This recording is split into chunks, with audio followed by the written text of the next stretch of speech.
কি বাংলাদেশের সবচেয়ে উঁচু রেলওয়ে স্টেশন যশোর থেকে ঢাকায় কি আসলেই 3 ঘন্টায় যাওয়া যাবে? এই পদ্মবিলা জংশন নিয়ে প্রতারণা করা হয়েছে যশোরের মানুষের সাথে। এইটা পদ্মবিলা জংশন।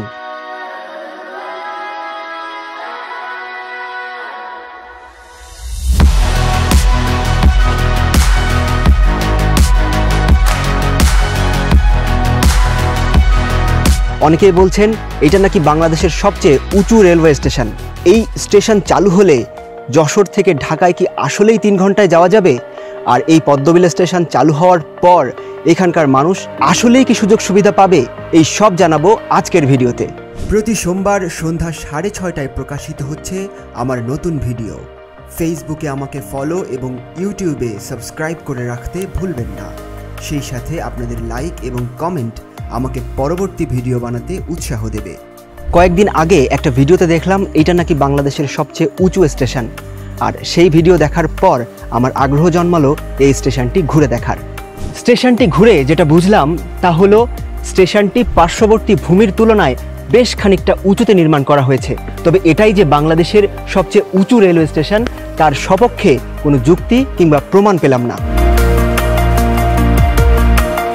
স্টেশনটি সাজানো হয়েছে বেশ দৃষ্টিনন্দনভাবে। আধুনিক অনেক সুযোগ সুবিধা সংযুক্ত হওয়ার কথা আছে এই স্টেশনে। পদ্মবিলা জংশন মূলত পদ্মা সেতু রেল সংযোগ প্রকল্পের একটি অংশ। এই প্রকল্পটি চালু হলে যশোর থেকে নড়াইল হয়ে পদ্মা সেতুর উপর দিয়ে ঢাকার কমলাপুর পৌঁছবে ট্রেন। দাবি করা হচ্ছে এই প্রকল্পের মাধ্যমে যশোর থেকে ঢাকাতে মাত্র 2.5 থেকে 3 ঘন্টার মধ্যে পৌঁছে যাওয়া যাবে। যদি তাই হয় তাহলে এখানকার মানুষ অনেক বেশি সুবিধা পাবে বলেই ধরে নেওয়া হচ্ছে। আসলেই কি সুবিধা পাবে যশোরের মানুষ? জাতীয় গণমাধ্যমগুলোর খবরে দেখলাম ভিন্ন চিত্র। বলা হচ্ছে এই পদ্মবিলা জংশন নিয়ে প্রতারণা করা হয়েছে যশোরের মানুষের সাথে। পদ্মবিলা মূলত যশোরের সদর উপজেলার বসুন্দিয়া ইউনিয়নের একটি গ্রাম। সেই গ্রামের নামানুসারেই নাম রাখা হয়েছে এই জংশনটির।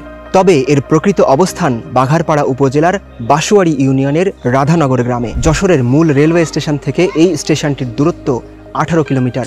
যশোরবাসীর দাবি যশোর থেকে এই স্টেশন পর্যন্ত আসতে লোকাল বাস, ইজি বাইক এবং ভ্যানে করে সর্বমোট 1.5 ঘন্টা থেকে 2 ঘন্টা টাইম লাগতে পারে। আর সেই সময়ের আগেই মনিহার থেকে বাসে করে পদ্মা সেতুর কাছাকাছি পৌঁছে যাওয়া যায়। তাহলে আসলেই কি এই স্টেশন যশোরবাসীকে সুবিধা দিবে? এই প্রশ্ন রেখে গেলাম আপনাদের কাছে।